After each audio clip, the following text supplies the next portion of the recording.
Sabi nila, panahon daw ang naglalagay sa atin sa tamang pwesto. Pero para sa akin, panahon ang pinakamagaling na direktor ng buhay. Mahilig itong gumawa ng eksena kung saan ang huling halakhak ay wala sa taong akala mo'y nanalo. Nakatingin ako sa mga kamay ni Will Dasovich, mga kamay na dati kong kinapitan pero siya ring tumulak sa akin sa bangin. Nakita ko kung paano nakakatanda ang bigat ng kasamaan. Nandun siya, puno ng pait. Sinusubukang saktan ako gamit ang panghuhusga. Nang kutyain niya ang anak ko, nang tanungin niya kung patay na ba si Donnie Pangilinan, pumikit ako. Naalala ko ang ulan, ang lamig, at ang pagbagsak ng pinto sa mukha ko 2 dekada na ang nakalipas. Kung ramdam mo ang kwentong ito, at alam mo ang pakiramdam ng kailangang maging matatag, pakilike naman. Akala ni Will ay iniwan niya ako sa kawalan. Pero ang totoo, pinalaya niya lang ako. Hindi niya alam na habang unti-unting nabubulok ang pagkatao niya, ang anak kong may espesyal na kondisyon ay nagpapatayo ng isang imperyo ng kaalaman, yung bagay na tinawag niyang kamatayan. Para sa akin, isa itong muling pagkabuhay. At ang eksena para sa revelasyong ito ay hindi na pwedeng mas gumanda pa. Dito sa ospital, kung saan ang anak ko ang batas, ang amoy ng alkohol at gamot na humahalo sa amoy ng kapeng barako mula sa kafe sa baba, ay palaging may kapangyarihang ibalik ako sa iba't ibang yugto ng buhay ko. Pero noong Martes ng umaga na iyon, parang mas mabigat ang hangin, puno ng tensyon na nagpatayo sa mga balahibo ko sa ilalim ng suot kong simpleng linen na bestida. Nakaupo ako sa waiting area ng VIP section ng St. Luke's, isang lugar na amoy pera, at aminin na natin, amoy mataas na antas sa lipunan. Ang mga dingding ay kulay cream, may mga abstract na painting na pilit nagpapakalma sa mga pasyenteng balisa, at ang mga upuan ay gawa sa malambot na leather na yumayakap sa pagod na katawan. Ako, gayunpaman, ay hindi pagod. Sa edad kong 60, pakiramdam ko mas buhay na buhay ako kaysa noong kabataan ko. Tuwid ang upo ko, kalmadong nakapatong ang mga kamay ko sa bag, at pinagmamasdan ko ang paligid, bit-bit ang kapayapaan ng isang taong nakita na ang pinakamasalimuot na bahagi ng buhay at nakaligtas para ikwento ito. Biglang bumukas ang automatic na salamin na pinto at pumasok siya. Si Will, ang lalaking naging kontrabida sa mga bangungot ko sa loob ng maraming taon, na ngayon ay mukha na lang kawawang anino na naglalakad papasok. Nakasuot siya ng suit na malamang ay milyones ang halaga dati, pero ngayon ay mukhang maluwag at katawa-tawa sa payat at hukot niyang katawan na para bang mismong kayabangan niya ang umubos sa laman niya at butot balat na lang ang itinira. Nakasandal siya sa isang baston at bawat hakbang ay parang kalbaryo na pilit niyang tinatakpan ng pamilyar niyang matapobreng mukha. Nagtama ang mga mata namin, parang tinali ng tadhana ang isang hindi nakikitang sinulid sa aming dalawa. 22 taon na ang nakakalipas. At ngayon ay hinihila na ang magkabilang dulo para sa paniningil. Huminto siya, nakita ko ang gulat sa mga mata niya. Sinundan agad ng pamilyar at nakakadiring ngisi na hinding-hindi ko makakalimutan. Naglakad siya palapit sa akin, binaliwala ang mga bakanting upuan, binaliwala ang personal space, at binaliwala ang delikadesa. Huminto siya ilang pulgada mula sa akin. Amoy na amoy ko ang mamahaling pabango, na pilit tinatakpan ang maasim na amoy ng sakit at sigarilyo na lumalabas sa mga pores niya. Zainab Harake, ang boses niya ay parang gaspang ng liha sa kahoy. Sino mag-aakala? Nagpapanggap ka pa rin palang donya hanggang ngayon, ano? Pero may itatanong ako na matagal ko nang gustong malaman. Tutal, pinagtagpo rin lang naman tayo ng tadhana sa pesteng waiting room na to. Nasaan na yung anak mong Abnoy? Patay na ba o pabigat pa rin sa buhay mo na pilit mong binuhat at sumira sa buhay ko? Ang tanong niya ay parang lason na kumalat sa hangin. Ang mga marites sa paligid na nagbabasa ng magazine at nag-scroll sa mga cellphone nila ay napaangat ng tingin. Gulat na gulat sa kawalang hiyaan ng mga salitang iyon. Pero hindi ako natinag. Hindi ako sumigaw. Tiningnan ko lang siya nang may kalmadong nagpagulo sa isip niya. Inaasahan niyang makikita ang 38 taong gulang na Zainab, umiiyak at nagmamakaawa. Pero ang kaharap niya ngayon ay ang 60 taong gulang na Zainab, pinatibay ng laban ng buhay. Sa isip ko, nagsimulang mag-play ang isang pelikula. Hindi ang pelikula ng tagumpay ko ngayon, kundi kung paano kami nakarating dito. Ang pelikula ng sakit na kinailangan kong pagdaanan para makaupo ako dito ng buong buo habang siya ay unti-unting nadudurog. Bago ko buksan ang alaala ko at ikwento sa inyo kung paano nakapasok ang lalaking ito sa buhay ko at muntik nang sumira sa lahat ng meron ako, may maliit akong pabor bilang isang kaibigan. I-comment nyo rin kung taga saan kayong probinsya o lungsod nanonood. Nai-imagine ko ang bawat isa sa inyo sa iba't ibang sulok ng Pilipinas na nakakonekta sa akin dahil sa kwentong ito. At kung hindi ka pa nakafollow sa page natin, i-click mo na. Pangako, bawat salitang bibitawan ko dito ay totoong nangyari. Mula sa isang inang natutunan na ang pinakailalim ng balon ay minsan ang saktong buwelo para makatalon pa itaas. Ngayon, sumama kayo sa akin. Babalik tayo sa panahong naniniwala pa akong ang pag-ibig ay parang pelikula at hindi isang giyera. Para maintindihan nyo kung gaano kalalim yung hukay, kung saan ako tinulak ni Will, kailangan nyong makilala kung sino ako bago siya dumating. Sa edad na 37, masayang-masaya ako at parang walang makakasira sa buhay ko. Nakatira ako sa isang probinsya sa Batangas. Isang lugar kung saan mabagal ang oras at magkakakilala pa ang mga magkakapitbahay. Hindi ako mayaman, hindi naman talaga, pero may maayos akong trabaho, malinis ang bahay ko na laging may sariwang bulaklak, at ang pinakamahalaga sa lahat, nandyan si Lincoln Velasquez o mas kilala bilang Kong. Hindi si Kong ang pinakagwapo sa bayan o pinakamayaman, pero siya ang may pinakamabuting puso na nakilala ko. Isa siyang agriculturist. Laging puti ka ng bota galing sa bukid at may tawa na nakakawala ng kahit anong bad vibes. Nagmamahalan kami ng totoo, yung seryosong pag-ibig na wala ng time sa mga laro-laro. Planado na ang lahat. Magpapakasal kami bago magpasko, bibili ng maliit na sakahan at pupunuin ng mga bata ang bahay. Tandang-tanda ko ang huling gabi na magkasama kami. Bilog ang buwan at naiilawan ang terrace ng bahay ko. Nakaupo kami sa upuang kawayan habang nagkakape.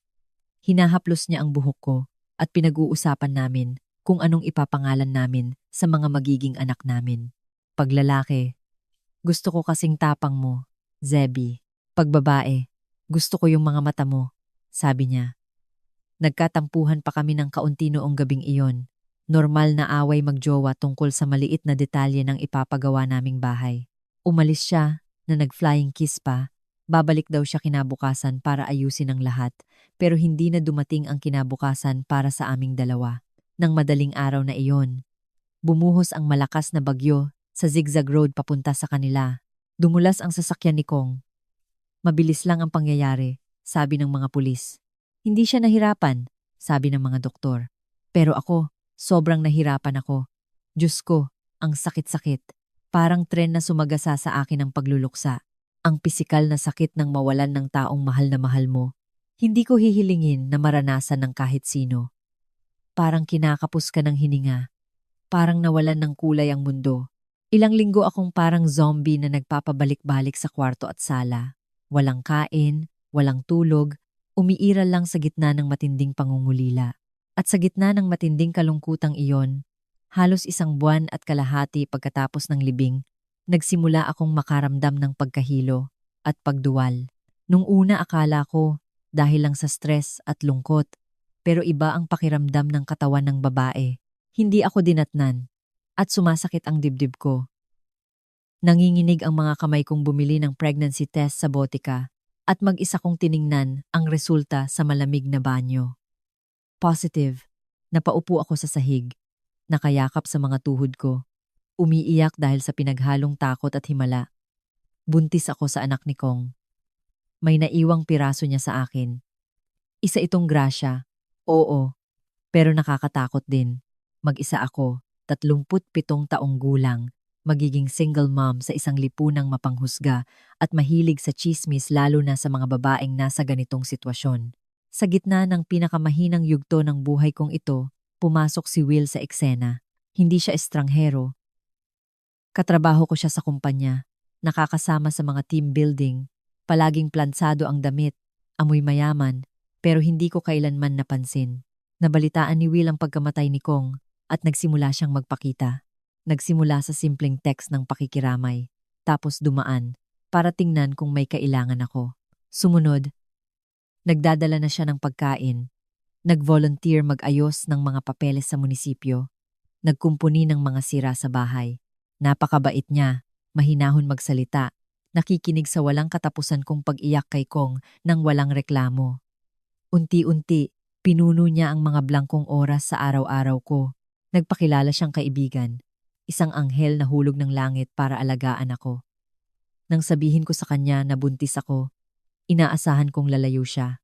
Sino ba naman kasing lalaki ang aako sa anak ng iba, lalo na anak ng isang patay, at makikisama sa isang babaeng basag na basag ang emosyon. Pero ang reaksyon ni Will ay pang telenovela. Naalala ko na nakaupo kami sa sofa. Mugtong-mugto ang mga mata ko, hawak ang pregnancy test. Hinawakan niya ang kamay ko, tinitigan ako sa mga mata ng may seryosong tingin na napagkamalan kong pag-ibig at sinabing, Zainab, hindi ito problema, blessing yan. Matagal ko nang gustong maging tatay. Kaya kitang alagaan, at ang batang yan, ako ang magiging tatay na kailangan niya. Nung oras na yon, sobrang desperada ako sa kapayapaan. Sobrang takot sa ideyang bubuhayin ko mag-isa ang anak ko habang pinag-uusapan ng mga tao. Naniwala akong pinadala siya ng Diyos. Naniwala akong sapat ang kabutihan ng puso niya para mahalin ang isang batang hindi niya kadugo. Hindi ko nakita ang mga red flags. Hindi ko napansin kung paano niya unti-unting nilayo ang mga kaibigan ko, kesyo kailangan ko raw magpahinga. Hindi ko napansin na siya na ang may hawak ng pera ko dahil hindi ko raw kayang isipin ang finances sa lagay ko. Ang nakita ko lang ay ang nakalahad niyang kamay. At kumapit ako doon gamit ang natitira kong lakas. 5 buwang buntis, halata na ang tiyan ko, nagpakasal kami.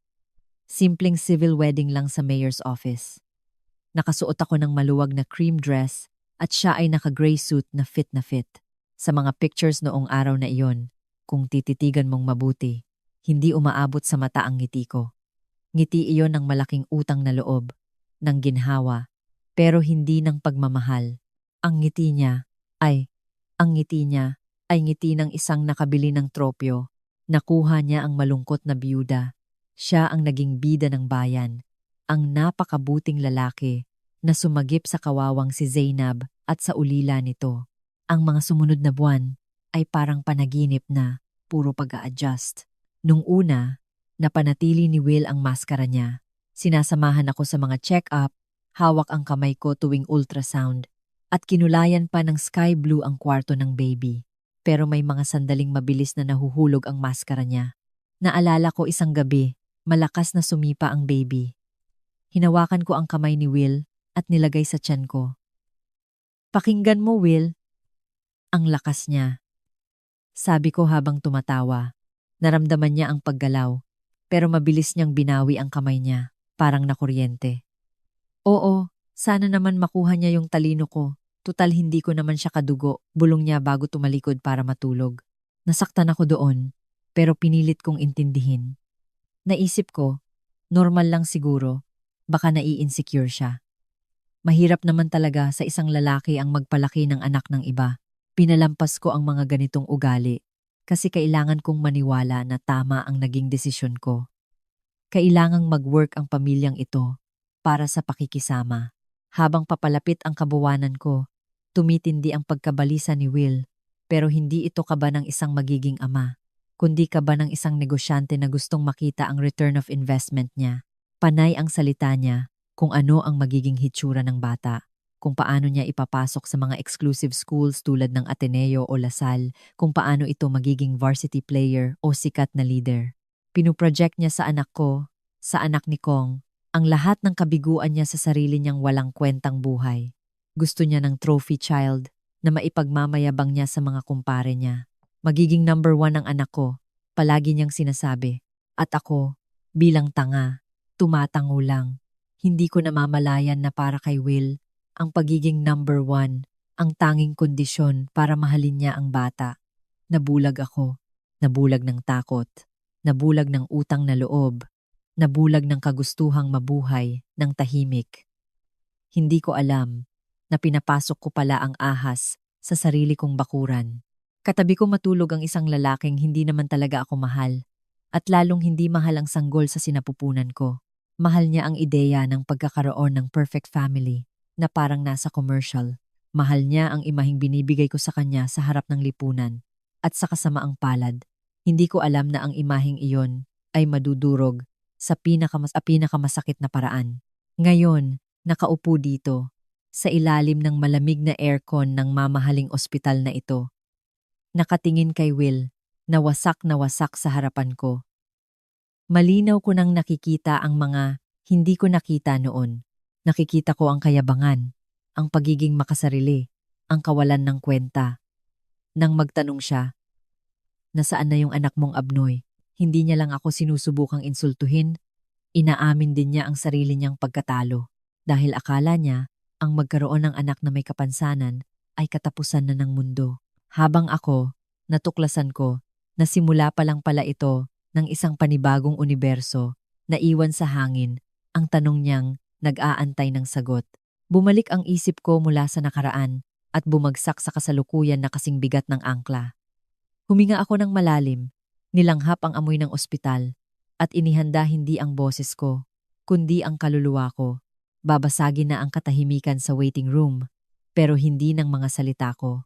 Ang tadhana, ang mapaglarong direktor ng buhay, ay nagbigay na ng cue para sa pagpasok ng susunod na karakter. At alam kong hindi handa si Will sa susunod na mangyayari. Ang bagyong ginawa niya noon ay nagbabalik. Pero sa pagkakataong ito, ako na ang may hawak ng payong.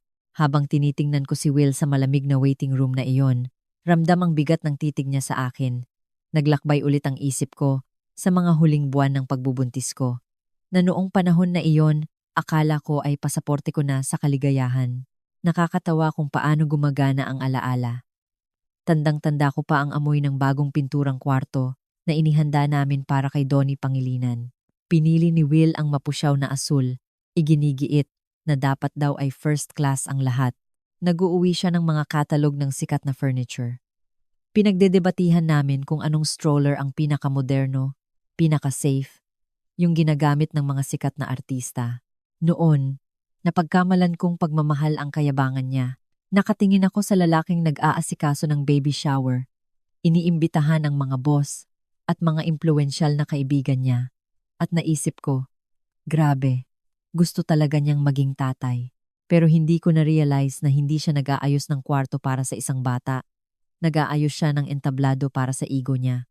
Hinihimas niya ang tiyan ko hindi para maramdaman ang buhay ng bata, kundi para masigurong lumalaki ang investment niya ayon sa plano. May mga sinasabi siya na noon, akala ko ay pagiging demanding lang, pero ngayon ay malinaw na red flags. Zebby, kumakain ka ba ng maayos? Ayokong ipanganak na lampa ang batang yan. Kailangan malusog siya, kailangan may dating. O kaya, in-enroll ko na siya sa swimming lesson para sa mga baby.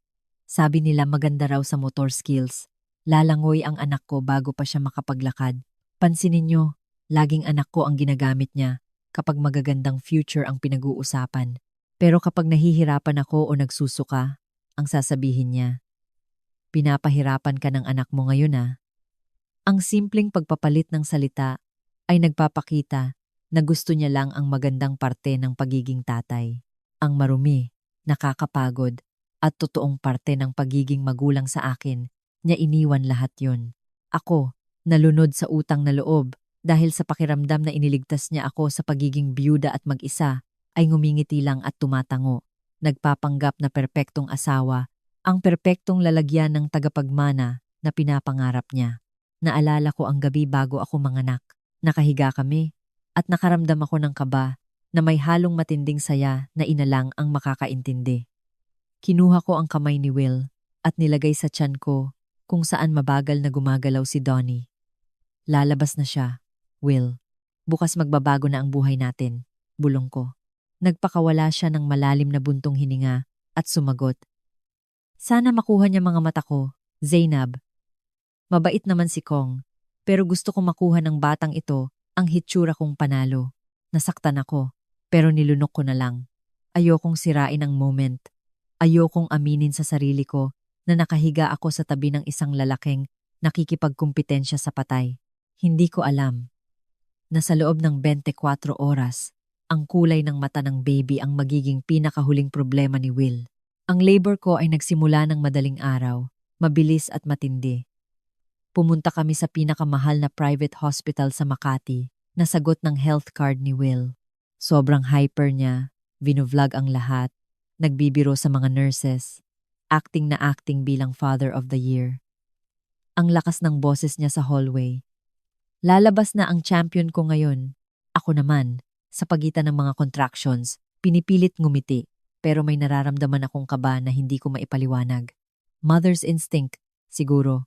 Normal delivery ang nangyari. Tandang-tanda ko ang pag-ire ko, ang pawis, ang pag-cheer ng mga doktor, at pagkatapos, ang iyak. Yung matinis at nakakaluwag ng dibdib na iyak na hudyat ng buhay. Inangat ng doktor ang baby, ang Donnie ko.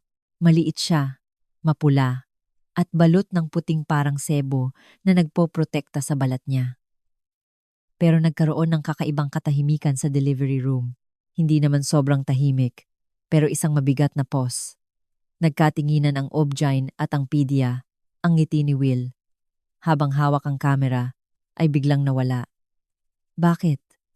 Anong problema niyo? Tanong niya. Halata ang inis sa boses. Kinuha ng Pedia si Donnie, mabilis na nilinis, at inilapit sa akin.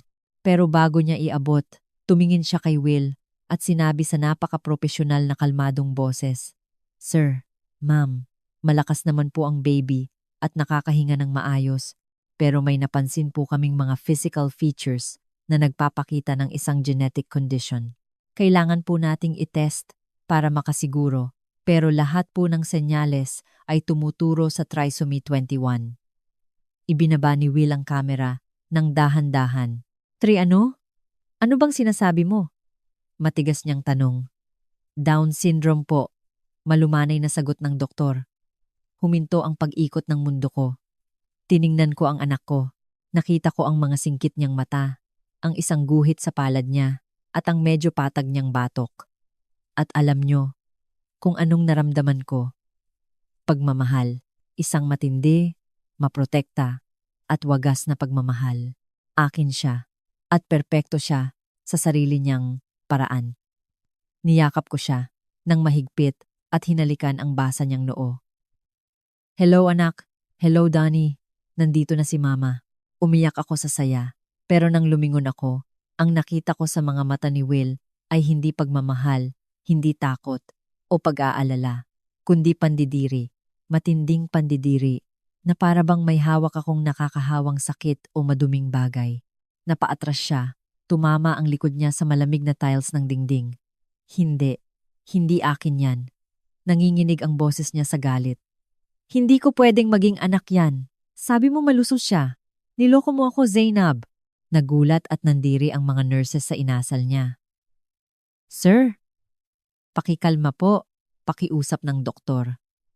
Pero nawala na sa sarili si Will. Wasak na wasak ang pride niya.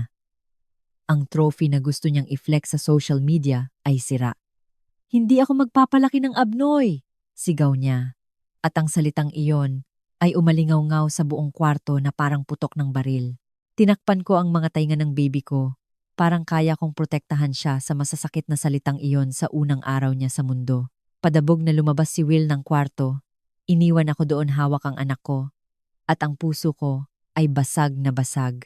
Nung oras na yon, alam kong tapos na ang kasal namin. Hindi ko lang alam na nagsisimula pa lang pala ang kalbaryo ko.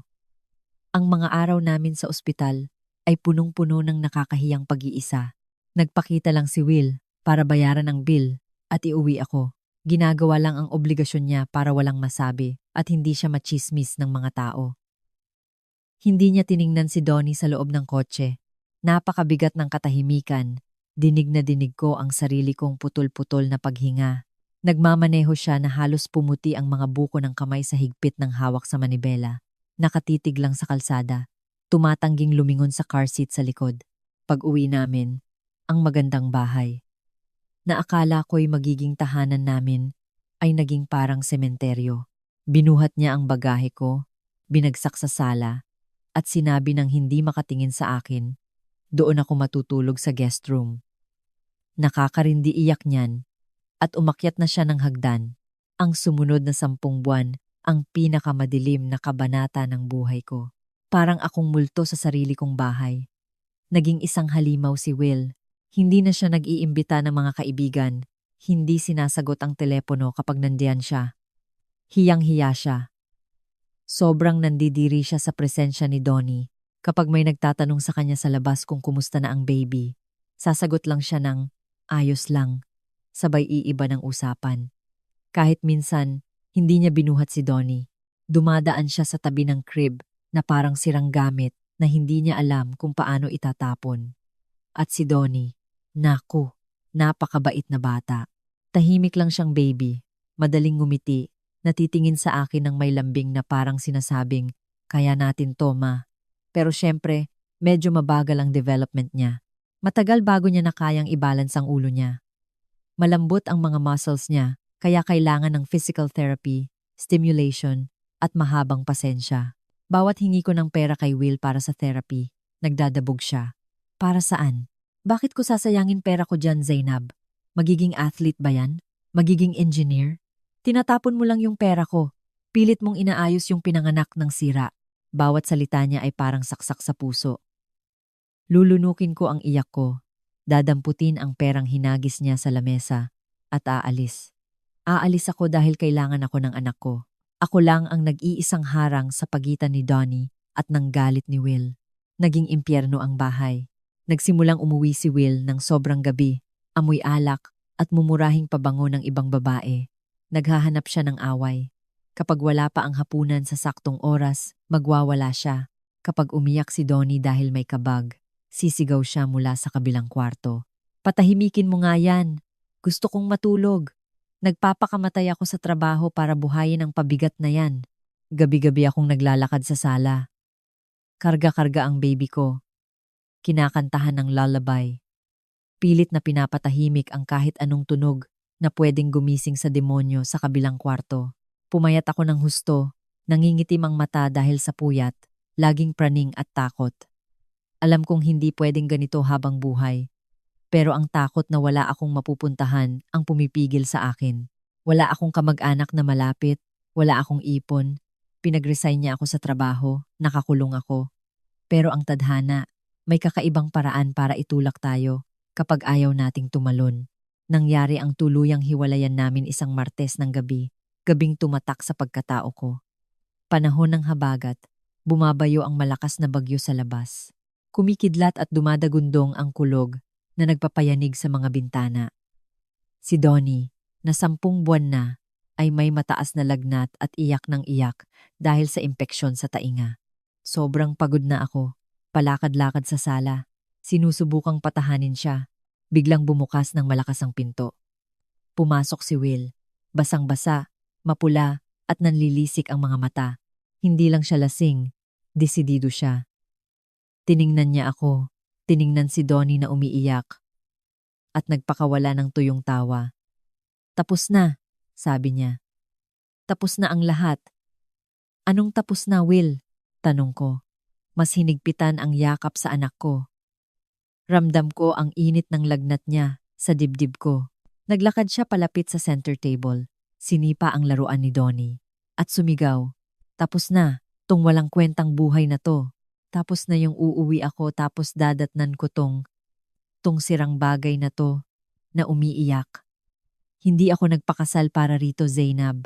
Nagpakasal ako para magkaroon ng pamilyang maipagmamalaki ko. Anak na madadala ko sa golf club, hindi yung anak na kailangan kong itago dahil nakakahiya. Sinampal ako ng mga salita niya. Pero sa pagkakataong ito, may nagbago. Nawala ang takot ko at napalitan ng malamig na galit. Hindi siya bagay, Will. Anak mo siya sa papel. Tao siya at may sakit siya. Kailangan niya ng gamot, hindi ng sigaw mo. Sagot ko ng buong tapang sa unang pagkakataon. Napahinto si Will. Gulat na lumaban ako. At doon naging purong demonyo ang mukha niya. Anak ko? Hinding-hindi. Anak yan nung patay mong asawa. Parusa yang iniwan niya sa'yo. At pagod na akong magbayad para sa parusang yan. Pumasok siya sa kwarto at narinig ko ang kalabog ng mga drawer. Bumalik siya, dala ang luma kong bag. Yung bag na dala ko pa noong dalaga ako. at pinagsisiksik doon ang mga damit ko. Anong ginagawa mo? Sigaw ko. Pinalalaya ka, Zainab. At pinalalaya ko rin ang sarili ko. Lumayas kayo.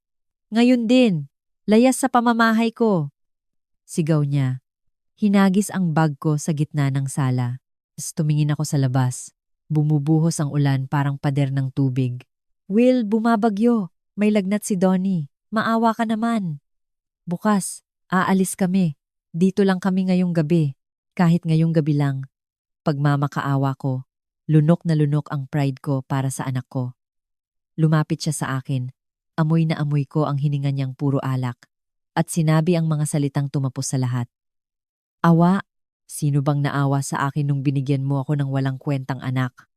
Diskartehan mo, Zainab. Nanay ka, di ba? Protektahan mo yung anak mo, pero wag dito sa pamamahay ko. Hinawakan niya ako sa braso at kinaladkad papunta sa pinto. Dinampot ko ang diaper bag, siniksik ang wallet at mga ID ko. Kumuha ako ng jacket at binalot si Donnie ng maigi. Binuksan niya ang pinto at humampas ang napakalamig na hangin sa mukha ko. Layas! Sigaw niya, sabay sa dagundong ng kulog. Layas! At wag na kayong babalik. At wag na wag kang hihingi ng child support para buhayin niyang abnoy na yan. Kung may natitira ka pang hiya, lumayo ka sa buhay ko. Tiningnan ko siya sa huling pagkakataon. Wala akong nakitang asawa. Wala akong nakitang lalaki. Ang nakita ko lang ay isang duwag na halimaw. Magsisisi ka, Will. Sabi ko, mababa, pero mariin ang boses. Balang araw, kakailanganin mo ang walang kwentang batang to. At sa araw na yon, sana kaawaan ka ng Diyos dahil wala kang naging awa sa amin. Binagsak niya ang pinto sa mukha ko. Ang tunog ng paglak ng pinto ang pinakamasakit na tunog na narinig ko sa buong buhay ko. Nasa kalsada ako, sa gitna ng bagyo. Basang-basa na ang mga damit ko at ang kumot ni Donnie. Umiiyak ng malakas ang anak ko, takot sa ingay at sa lamig. Niyakap ko siya ng mahigpit. Ginawa kong panangga ang sarili kong katawan. Walang tao sa kalsada, madilim, baha, wala akong sasakyan. Walang payong, walang mapupuntahan. Ang mainit na luha ay umagos sa mukha ko, humalo sa malamig na ulan. Pakiramdam ko basura ako. Pakiramdam ko na bigo ako bilang babae at bilang ina dahil pinili ko ang lalaking iyon.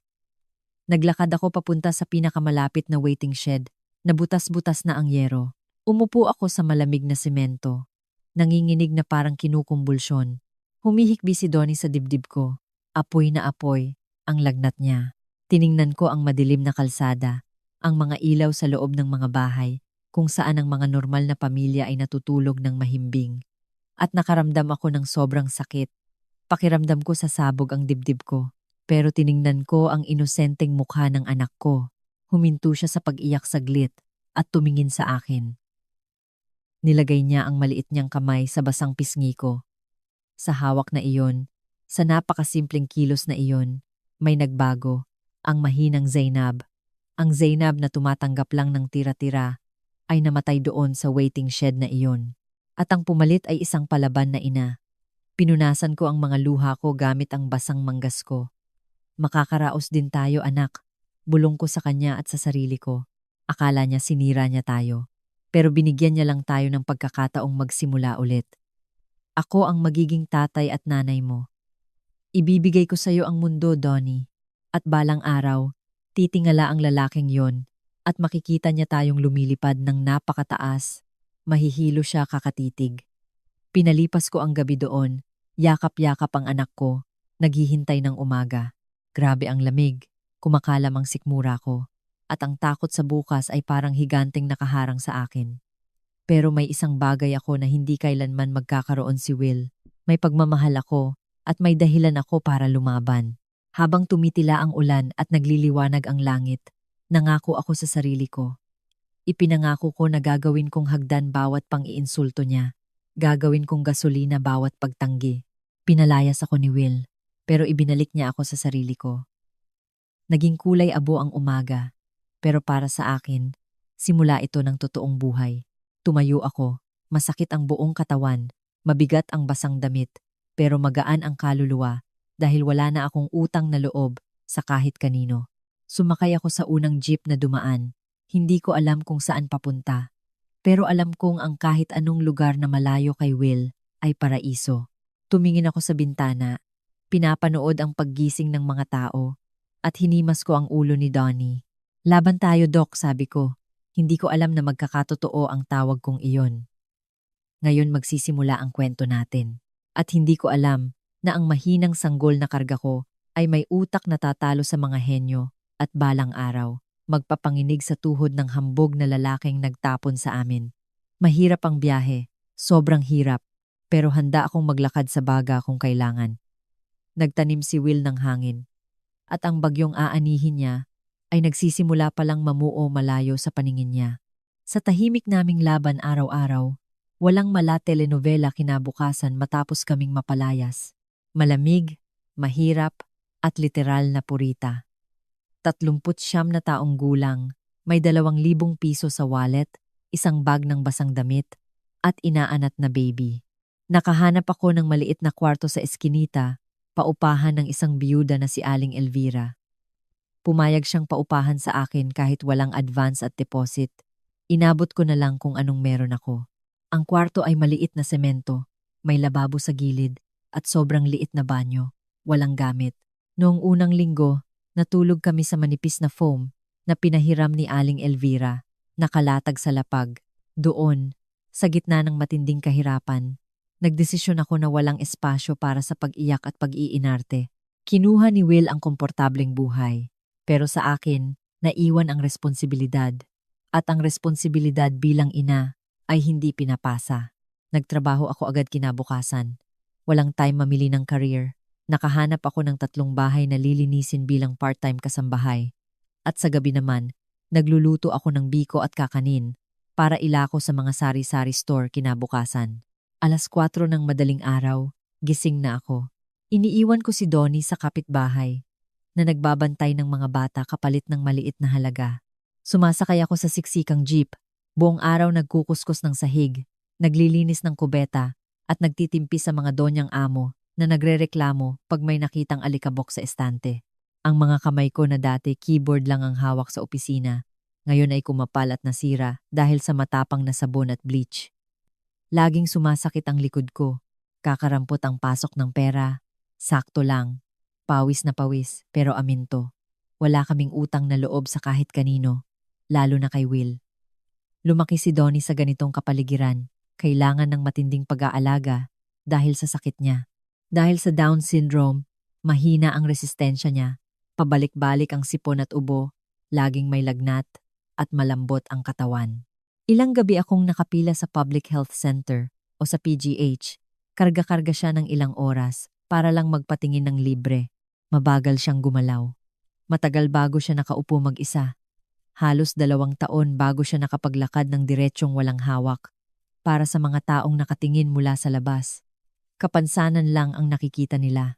Nakikita nila ang batang naglalaway. Laging nakalabas ang dila, mukhang mabagal. Pero sa loob ng maliit naming kwarto, may napansin akong hindi tugma sa sinasabi ng mga doktor. Sa edad na 3, hindi pa masyadong nakakapagsalita si Donnie, pero grabe ang focus niya.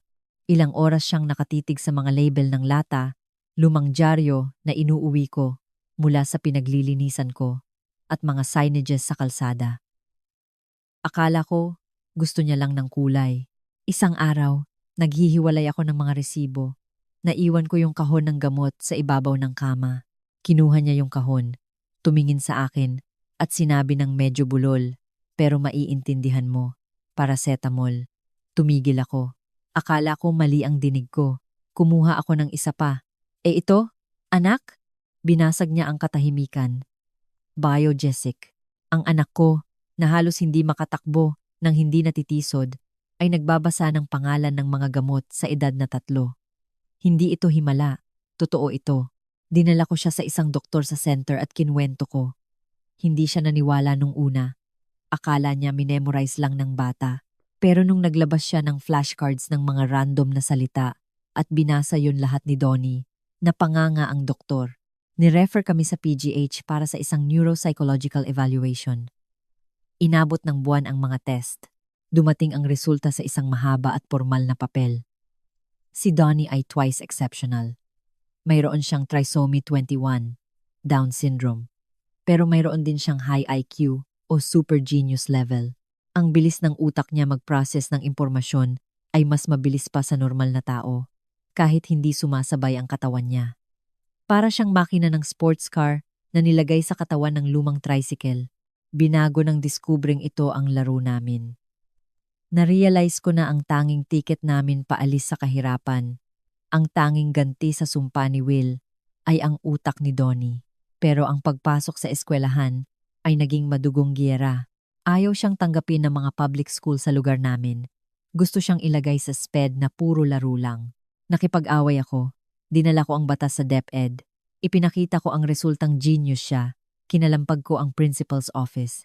Hanggang sa maipasok ko siya sa regular class. At doon nagsimula ang impyerno. Binubuli siya ng mga kaklase niya dahil sa hitsura at pananalita niya. Umuuwi siyang tahimik. Minsan punit ang notebook o nawawala ang lapis. Pero may matibay na lohika si Donnie.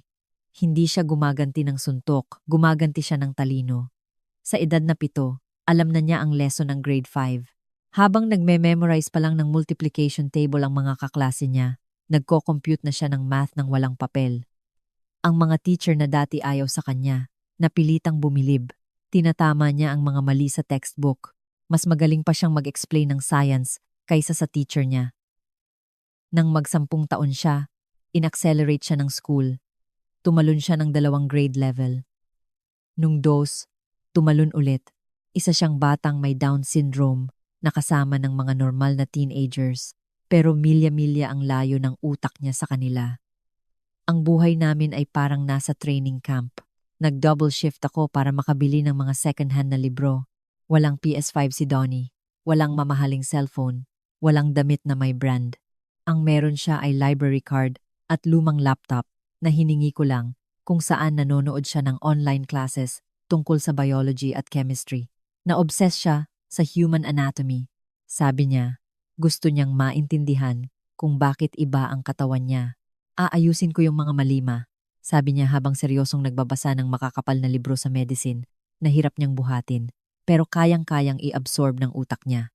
Nung 16 years old siya, nagdesisyon siyang mag-take ng UPCAT para kumuha ng pre-med. Pinagtawanan kami ng mga kamag-anak ni Aling Elvira. Niloloko ko lang daw ang anak ko, hindi daw papasayan, at lalong hindi siya pwedeng maging doktor dahil sa kamay niya. Nagbingi-bingihan ako. Nag-aral si Donnie ng 14 hours a day. Dinikit niya ang mga formula ng chemistry sa pader ng banyo. Nakikinig siya ng audiobooks habang kumakain. Kabyado niya ang buong libro.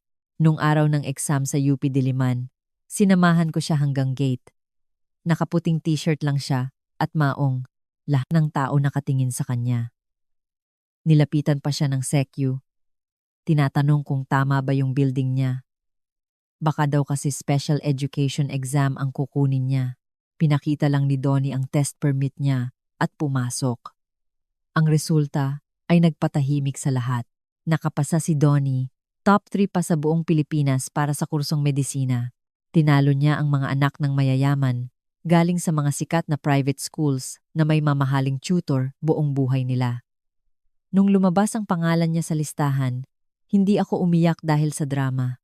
Nakaramdam ako ng kaluwagan yung pakiramdam ng isang taong tumaya, ng lahat-lahat sa sugal at nanalo. Pero simula pa lang pala, yon ng totoong laban. Ang med school ay pugad ng mga elitista at mapanghusgang tao. Ang unang taon ay brutal. Ayaw siyang tawagin ng ibang professor dahil akala nila babagal ang klase. Sa anatomy class, problema ang kamay niya. Nanginginig siya pag gumagamit ng scalpel. Pero doon ipinakita ni Donnie kung sino siya. Alam niyang hindi siya magiging surgeon o yung doktor na kailangan ng matinding pulso.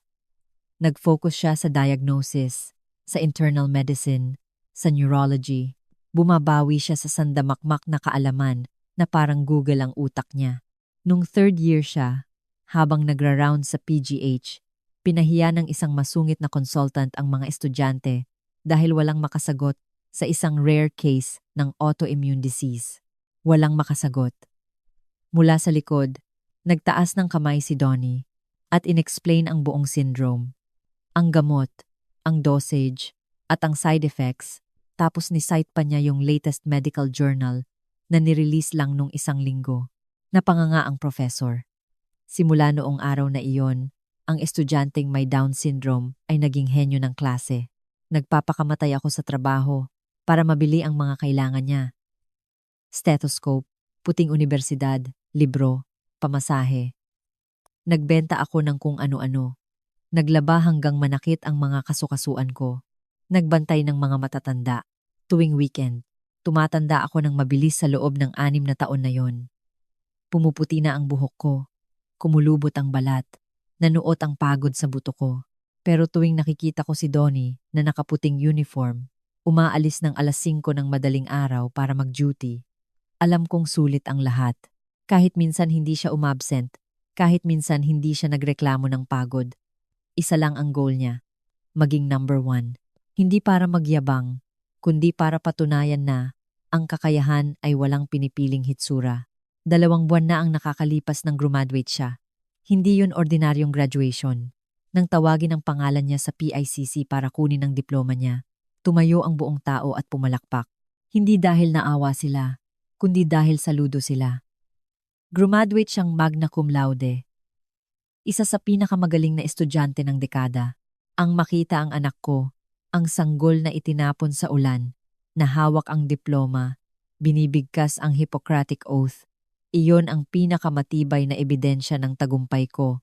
Nag-take siya ng board exam, nag-top, at natanggap agad sa residency para sa neurology sa pinakamalaking ospital sa BGC, ang mismong lugar kung nasaan kami ngayon. At dito tayo babalik sa malamig na waiting room. Walang kaide-ideya si Will sa lahat ng ito. Para sa kanya, huminto ang oras nung gabing pinalayas niya kami. Naniniwala siyang genes lang ang basehan ng tagumpay. At dahil may extra chromosome si Donnie, hinusgahan na niya itong talunan bago pa man magsimula siya. Hindi alam ni Will ang mga puyat, ang disiplina, ang talinong hihigit pa sa kahit sinong normal na tao sa kwartong ito. Hindi niya alam na ang tinawag niyang pabigat ay ang pinakamataas na autoridad sa ospital na ito ngayon. Tumingin ako sa orasan, 10:15 a.m. Ang duty ni Dr. Donnie sa VIP section ng mga malalang kaso ay eksaktong nagsimula ng 10:00. Nandito si Will dahil malala na ang kaso niya at kailangan niya ang pirma ng specialist para maaprubahan ang isang mahal na procedure o admission na blina-block ng insurance niya dahil palubog na siya. Nandito siya, nagmamakaawa sa kabutihang loob ng head doctor. Hindi mo ba ako sasagutin, Zainab? Pamimilit ni Will. Pinupukpok ang dulo ng baston sa sahig. Naiinis sa katahimikan ko. Nasaan mo tinago yung bata? Sa DSWD? O nakatira pa rin sa'yo at inuubos yung kakarampot mong kinikita? Tumaas ang boses niya, nakakakuha na ng atensyon. Gusto niya akong ipahiya sa publiko para maramdaman niyang nakakaangat siya dahil unti-unti na siyang pinapaliit ng sakit niya. Umiwas ako sa pagsandal, pinagkrus ang mga binti ko at tiningnan siya ng direkta sa naninilaw niyang mga mata. Wala siya sa DSWD, Will, at hindi siya palamunin. Sa katunayan, siya ang nagbabayad ng bills ko. Nabili niya ako ng bahay. Siya ang bumubuhay sa akin. Napakawala ng isang pangit na halakhak si Will na nauwi sa ubo. Binabayaran ng bills mo sa anong paraan? Nagtitinda ng sampagita sa kalsada? Namamalimos sa Facebook gamit ang sad story niyo. Saktong pagkasabi niya nito. Tumunog ang pager sa nurse station. Tumayo ang head nurse, na kilalang kilala ko, at tumingin sa direksyon namin. Bumukas ang double doors ng restricted area. Nagliwanag ang hallway, mga matipunong hakbang, mabilis at may autoridad.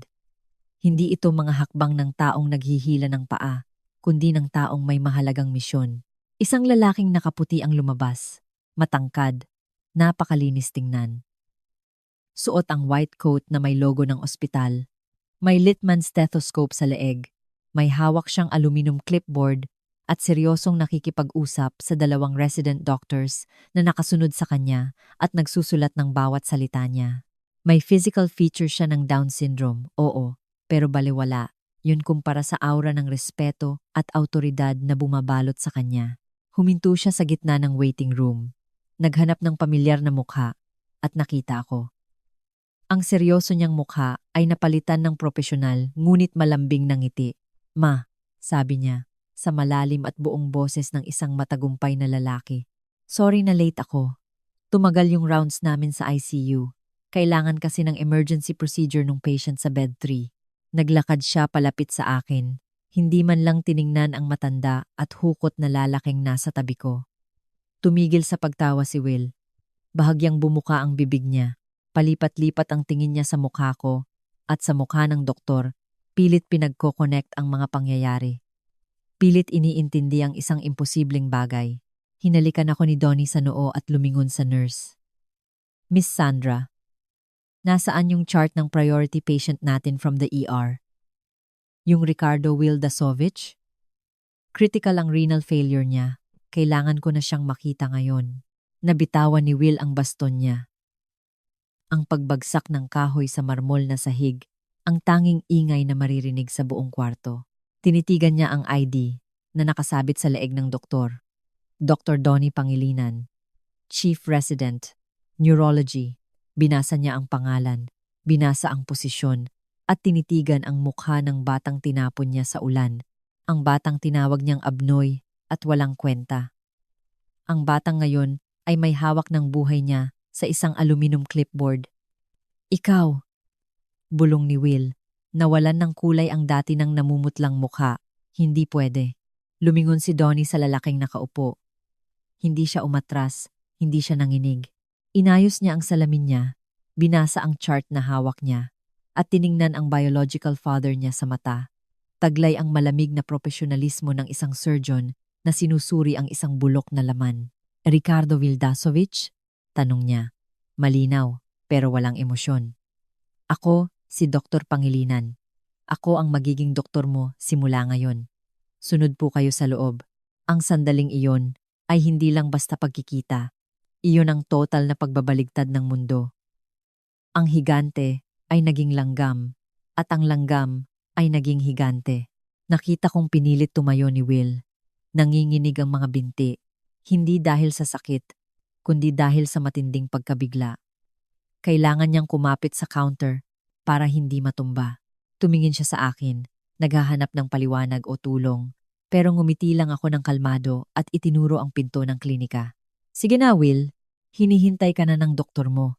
At magpasalamat ka sa Diyos dahil siya ang pinakamagaling na doktor sa ospital na to.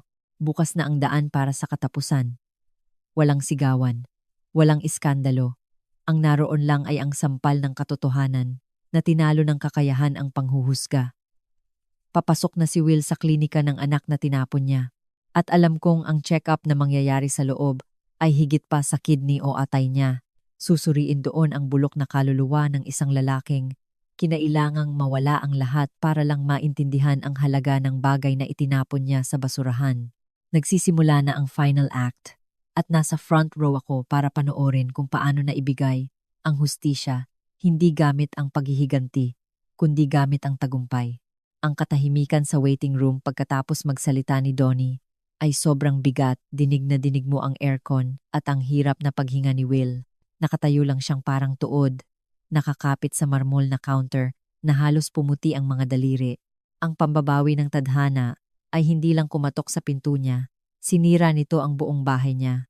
Ang lalaking buong buhay nagmalaki sa kanyang superior genes, perpektong kalusugan at yaman, ay isa na lang ngayon nanginginig na basahan sa harap ng batang.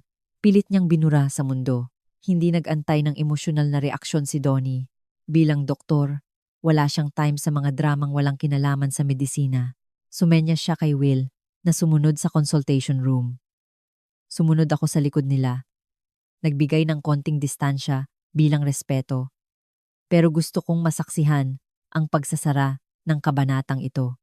Sa loob ng kwarto, malinis ang paligid, maliwanag ang mga ilaw na hindi nag-iiwan ng anino o kasinungalingan. Umupo si Donnie sa desk niya, binuksan ang digital file at nagsimulang magbasa ng findings sa monotone at profesional na boses. "Malala na ang kidney failure mo, Mr. Dasovich. Base sa lab results, Napabayaan mo ang diabetes mo kaya bumigay na ang kidneys mo. Tsaka yung neuropathy sa binti mo, kaya ka nahihirapang maglakad, sabi ni Donnie nang hindi inaalis ang tingin sa computer.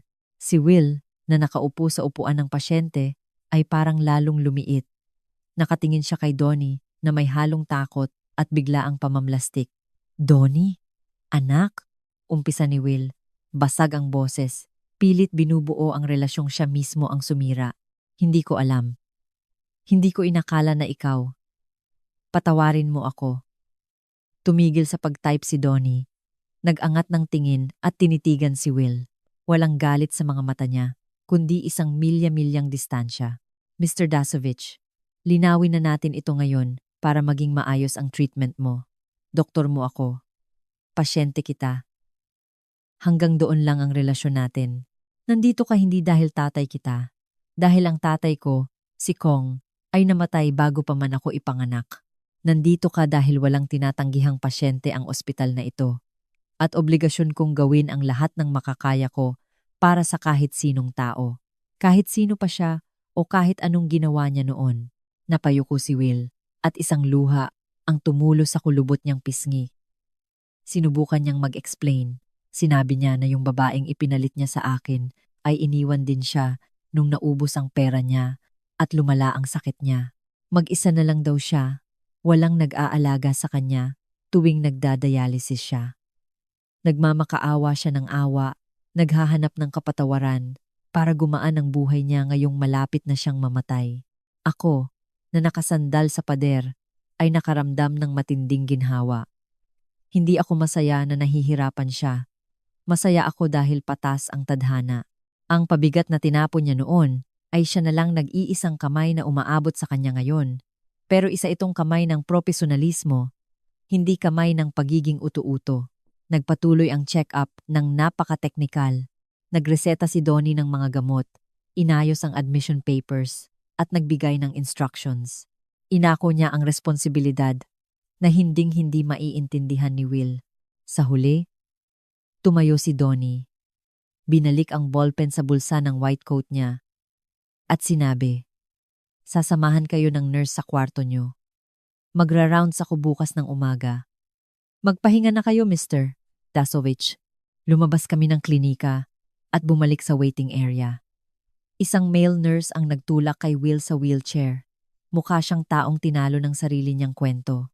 Tiningnan ko ang anak ko na nakatayo ngayon sa tabi ko at nakita ko ang napakagandang lalaki na tinulungan kong buuin. Inakbayan niya ako, hinalikan sa ulo at bumuntong hininga. Pasyente ko lang siya na kailangan ng tulong at tutulungan ko siya. Pero hinding-hindi siya magiging parte ng pamilya natin. Nung oras na yon, naintindihan ko ang pinakamalaking aral sa lahat ng ito. Ang pagpapalaya sa amin ni Will noong gabing bumabagyo, 22 years ago, ay hindi isang sumpa. Iyon ang pinakamagandang regalong binigay sa akin ng Diyos. Kung nagstay siya, hinding-hindi mamumukadkad si Donnie ng ganito. Sasakalin ni Will ang galing ng anak ko sa pamamagitan ng kayabangan at panghuhusga niya. Pananatilihin niya akong maliit, walang bilib sa sarili, at malungkot. Ang hindi niya sa amin ay ang naging oo ng Diyos para sa tagumpay namin. Tinanggal ng tadhana ang mga basura sa buhay namin para makapagpatayo kami ng palasyo ng pagmamahal at dignidad. Sabay kaming lumabas ng ospital. Ang araw sa BGC ay sobrang liwanag, nagre-reflect sa mga salamin ng matataas na building. May celebration dinner kami mamaya para sa bagong promotion ni Donnie. Tiningnan ko siya, ang kalmado niyang ngiti, at naramdaman kong tapos na ang misyon ko. Maiiwan doon si Will, tatanggapin ang pag-aalaga mula sa doktor na ibibigay rin ni Donnie kahit kanino, at aanihin ang kalungkutang tinanim niya sa loob ng 2 dekada. Kami naman, magpapatuloy sa liwanag. Grabe talaga mag-ayos ang buhay. Hindi mo kailangang maghiganti, kailangan mo lang ipagpatuloy ang paglalakad ng may malinis na konsensya. Kusang masisira ang kasamaan, habang ang kabutihan ay mag-uugat at mamumunga ng matamis. Ako si Zainab, at ngayon alam ko na ang pinakamasarap na lugar sa mundo ay nandito, sa piling ng mga taong mahal tayo ng walang kondisyon. Napakalaking kapayapaan sa puso ko na ma-share sa inyo ang kwento ko. Sana, sa kahit anong paraan, ang kwento namin ni Donnie ay maging liwanag sa mga pinakamadilim niyong araw. I-comment nyo naman kung taga saan kayo nanonood ngayon at kung anong oras na dyan sa inyo. Gusto kong malaman na magkakasama tayo sa sandaling ito, isang mahigpit na yakap, at huwag niyong kakalimutan. Minsan, yung akala nating pag-iwan ay isa palang malaking pagpapalaya. Pagpalain kayo ng Diyos.